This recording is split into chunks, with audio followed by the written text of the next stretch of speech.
ভূমিকম্প হলে কাঁপাকাঁপি শুরু হয়ে যায়, ঠিক কিনা? ভূমিকম্প হলে বাঁচার জন্য সব দেয় দৌড়। টেলিভিশনের কিছু লাইভ প্রোগ্রাম দেখলাম, উপস্থাপকও দৌড়, অতিথিও দৌড়। দেখেন নাই? লাইভ ব্রডকাস্টিং হচ্ছিল, কি সরাসরি সম্প্রচার। যখন দেখা যাচ্ছে চেয়ার কাঁপতেছে, উপস্থাপক দৌড়, আর মেহমানরা বসে আছে মাইক নিয়ে। কিছুক্ষণ পরে আরো কাঁপাকাঁপি বেড়ে গেল, মেহমানও দৌড়। কথা কন? 20 তলা 30 তলা দামি দামি বিল্ডিং গুলোর ফ্ল্যাটের ভেতরে যারা থাকে, তুফান শুরু হলে দেয় দৌড়। কথা কন? ভাড়াটিয়ারা দৌড়ায়, বাড়িওয়ালারা দৌড়ায় না? নিজের বাড়ি তো, এই জন্য দৌড় দেয় না। নাকি ভূমিকম্প হলে ভাড়াটিয়াও দৌড়, বাড়িওয়ালাও দৌড়? র্যাবের প্রধান দৌড়, পুলিশ প্রধান দৌড়, শুধু প্রেসিডেন্ট আর মাননীয় প্রধানমন্ত্রী দৌড়ায় না? কথা কন? বাঁচার জন্য সব দৌড়। আবার রব্বুল আলামিন বলেন, জমিনটারে সমান দেখে, কার্পেটিং দেখে মনে করো না তোমরা বেঁচে গিয়েছো। আমার দেয়া বিধান আমার জমিনে যদি কায়েম করতে না পারো, এই কার্পেটিং করা জমিনের ভেতরে আযাব আছে না নাই? এই পুরো জমিনের ভেতরে আছে আগুন আর আগুন। আগ্নেয়গিরির অগ্নুৎপাত জ্বালামুখে বিস্ফোরণ করে দিয়ে গোটা বিশ্বটারে মুহূর্তে মেসাকার করে দিতে পারে কে?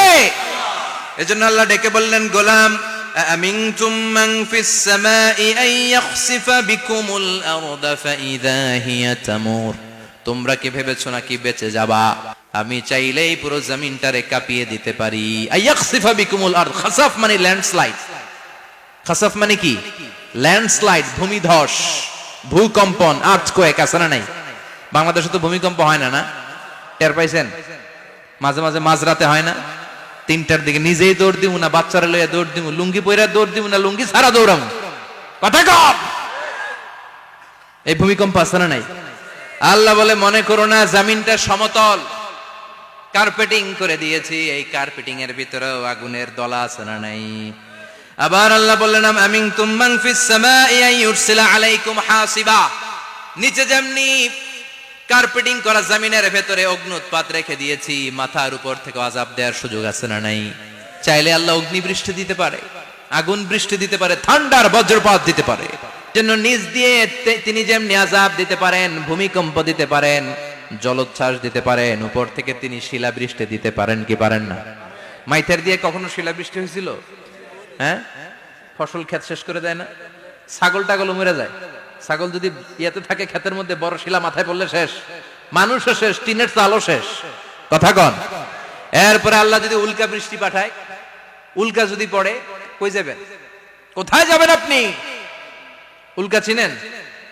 মহাশূন্যে বিশাল পাথরের খণ্ড ঘর্ষণ খেয়ে পৃথিবীর ভেতরে ঢুকে যায়। এই পৃথিবীতে সবচেয়ে বড় উল্কাপিণ্ড পড়েছে সাউথ আফ্রিকাতে। সাউথ আফ্রিকার একটা সিটি আছে, হোবা সিটি। এই হোবা শহরে 60 মেট্রিক টন ওজনের একটা উল্কা পড়েছিল, যেখানে পড়েছে পুরো জায়গাটা বিশাল খাদ হয়ে গিয়েছে। এরকম একটা উল্কা যদি এখানে পড়ে আজকে, বাঁচার উপায় আছে? যে বিল্ডিং এ আমরা থাকি, রাত্রে বেলায় ঘুমাই আর ধুম্মা চলে ধুম দেখি রাতে, ওই বিল্ডিং এ যদি একটা পড়ে, কথা কন, ডান্স ক্লাব গুলার উপর যদি পড়ে, পতিতালয় যেগুলা আছে ওগুলা যদি পড়ে, যেই হোটেল গুলার মধ্যে আকাম কুকাম হয় ওইটার উপর যদি পড়ে, নাকি আল্লাহর এখন দেয়ার ক্ষমতা নাই? কথা কন। তার মানে বেঁচে গেছো, পার পেয়ে গেছো মনে করো না, নিজ দিয়েও আযাব আছে, উপর দিয়েও আযাব আছে। চিল্লায় বলেন ঠিক কিনা? এজন্য ভয় পেতে হবে একজন সত্তাকে, তিনি কে? সব ক্ষমতার মালিক কে? এজন্য তুফান যখন শুরু হয়, জলোচ্ছ্বাস যখন শুরু হয়, ঘূর্ণিঝড় যখন শুরু হয়, সিডর যখন শুরু হয়, বন্যা যখন শুরু হয়, তখন বোঝা যায় আল্লাহ কারে কয়। কক্সবাজারে যখন জলোচ্ছ্বাস হয়, মহেশখালী দ্বীপে যখন তুফান হয়, টর্নেডো হয়, জলোচ্ছ্বাস হয়, গৌতম বুদ্ধের অনুসারী যেই বুদ্ধ ধর্মের লোকেরা আছে, বুদ্ধ পাদ্রীরাও নেমে নেমে জিকির করা শুরু করে দেয় কার? সবাই তখন পড়ে লা ইলাহা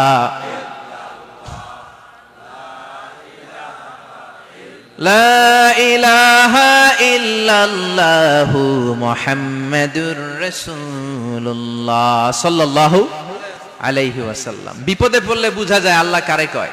আমি একবার বিপদে পড়ছি, বরিশাল গিয়েছিলাম, বাসে ফিরে আসতেছি লঞ্চে, ওই লঞ্চে তুফান হয়েছিল। তখন বুঝলাম যে কি ভয়ঙ্কর অবস্থা। ওই লঞ্চের সবাই আস্তিক নাস্তিক, মুসলমান হিন্দু সবাই জিকির করা শুরু করে দিয়েছে আল্লাহর। সুবহানাল্লাহ কইবেন না? লঞ্চ যখন কেঁপে ওঠে সবাই বলে বাঁচাও। আমি কইলাম কে বাঁচাইবে ওকে? হুজুর আপনি বাঁচান। আমি বললাম তাইলে আমারে বাঁচাইবো কেডা? কয় আল্লাহ। আল্লাহ ছাড়া বাঁচাতে পারে কেউ? তখন তারাও বাধ্য হয়ে পড়ে আল্লাহু আকবার।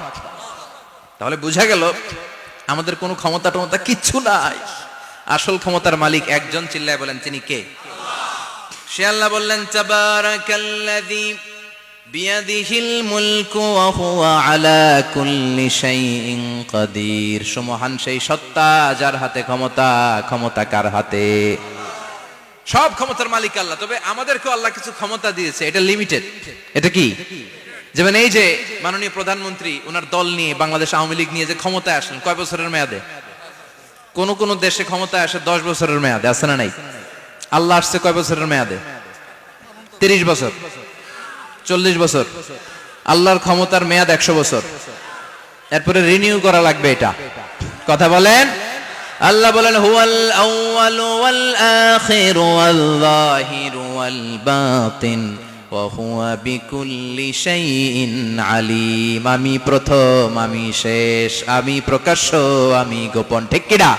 প্রথমে আল্লাহ আল্লাহ, শেষেও আল্লাহ আল্লাহ, আকাশে আল্লাহ আল্লাহ, জমিনে আল্লাহ আল্লাহ। সবাই পড়েন, প্রথমে আল্লাহ আল্লাহ, শেষেও আল্লাহ আল্লাহ, আকাশে আল্লাহ আল্লাহ, জমিনে আল্লাহ আল্লাহ। নিখিল জাহান গায়ে গুণগান তার নামে গায়, আমরাও গাহি তাআলা হামদে বারি তাআলা, হামদে বারি তাআলা, হামদে বারি তাআলা। সুবহানাল্লাহ পড়েন। আল্লাহ বলে আমার ক্ষমতা তোদের মতো 5 বছরের মেয়াদে না, 10 বছরের মেয়াদে না, 20 বছর 30 বছরের মেয়াদে না, আমি চিরকালের জন্য ক্ষমতার চেয়ারে বসা। চিরকালীন মেয়াদ, সৃষ্টির সূচনার আগ থেকে তিনি আছেন, অনাদিকাল পর্যন্ত তিনি থাকবেন। তার ক্ষমতার মেয়াদ আনলিমিটেড মেয়াদ। চিৎকার করে বলেন ঠিক কিনা? আবার পৃথিবীর অনেক দেশে দেখবেন ডেমোক্রেটিক সিস্টেমে, আমাদের দেশেও তো গণতান্ত্রিক সিস্টেমে ভোটাভুটির মধ্য দিয়ে ক্ষমতায় আসে না? যাদেরকে ভোট দেওয়া হয় বেশি তারা ক্ষমতায় চলে যায়। আল্লাহ তো ভোটে আসছে ক্ষমতায়। কথা কন তো কেমনে আসছে? কারচুপি করে। কথা বলেন। আল্লাহ ভোটে আসা লাগে নাই, কেউ তাকে ভোট দেয়া লাগে না। আবার অনেক দেশে আছে মোনার্কি সিস্টেম, রাজতন্ত্র, রাজার পোলা রাজা। আল্লাহর বাপ ছিল রাজা, এই জন্য আল্লাহ রাজা। কথা বলেন না, আল্লাহ রাজতন্ত্রের সিস্টেমেও আসে নাই। আবার অনেক দেশে আছে ডিক্টেটরশিপ, একবার ক্ষমতা পাইলে মাগারছে আর ছাড়ে না। আছে না নাই? 20 বছর 30 বছর চলতেই থাকে, আছে না নাই? আল্লাহ কি এই সিস্টেমে আসছে? আল্লাহর ক্ষমতার সাথে পৃথিবীর কারো ক্ষমতার কোনো মিল নাই। চিৎকার করে বলেন ঠিক কি না? আবার অনেক দেশে কোয়ালিশন করে ক্ষমতায় যেতে হয়, জোট করে। জোটের রাজনীতি এদেশে আছে না নাই? 4 দলীয় জোট, 10 দলীয় জোট, 14 দলীয়, 18 দলীয়, 20 দলীয়, মহাদলীয়, মহাজোট, সামনে হবে মহাজোট। কথা ঠিক কিনা বলেন? তো আল্লাহ কিরকম জোট করে আসা লাগছে? কথা বলেন। তার মানে আল্লাহর ক্ষমতা আমাদের ক্ষমতা এক নয়। আবার পৃথিবীর অনেক দেশে গণ অভ্যুত্থানের মাধ্যমে অনেককে ক্ষমতা থেকে নামানো হয়। ঠিক কিনা?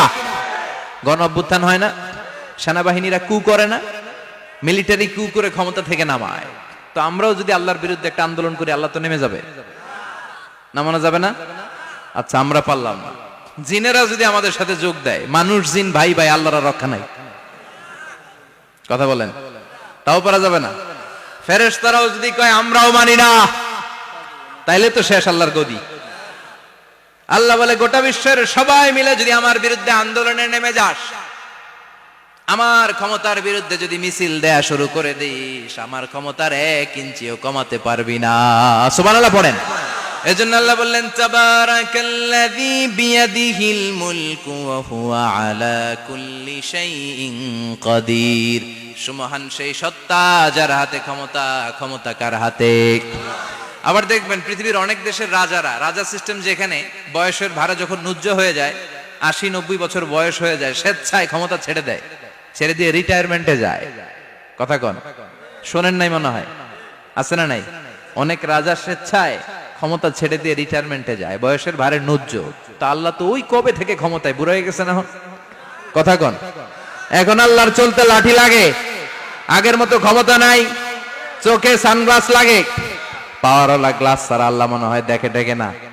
কথা কন, যে ফেরাউনকে আল্লাহ সাগরের জলে ডুবিয়ে মারলো, যেই নমরুদকে আল্লাহ শেষ করে দিল, যেই কারণকে আল্লাহ শেষ করে দিল, সে আল্লাহ আজও আগের ক্ষমতা নিয়ে আছে রে নাই। এজন্য বিয়াদিহিল মুলক, তার হাতে ক্ষমতা, ওহু আলা কুল্লি শাইইন কাদির, তিনি চাইলে সব করতে পারেন। তিনি রাজারে প্রজা বানাতে পারেন, প্রজারে রাজা বানাতে পারেন, ধনীরে গরিব বানাতে পারেন, গরিবরে ধনী বানাতে পারেন। তিনি সাগরকে মরুভূমি করতে পারেন, মরুভূমিকে দরিয়া করে দিতে পারেন। তিনি কে? ওয়া হুয়া আলা কুল্লি শাইইন কাদির, তিনি যেটা চান সেটাই করতে পারেন। চিল্লায় বলেন ঠিক কিনা?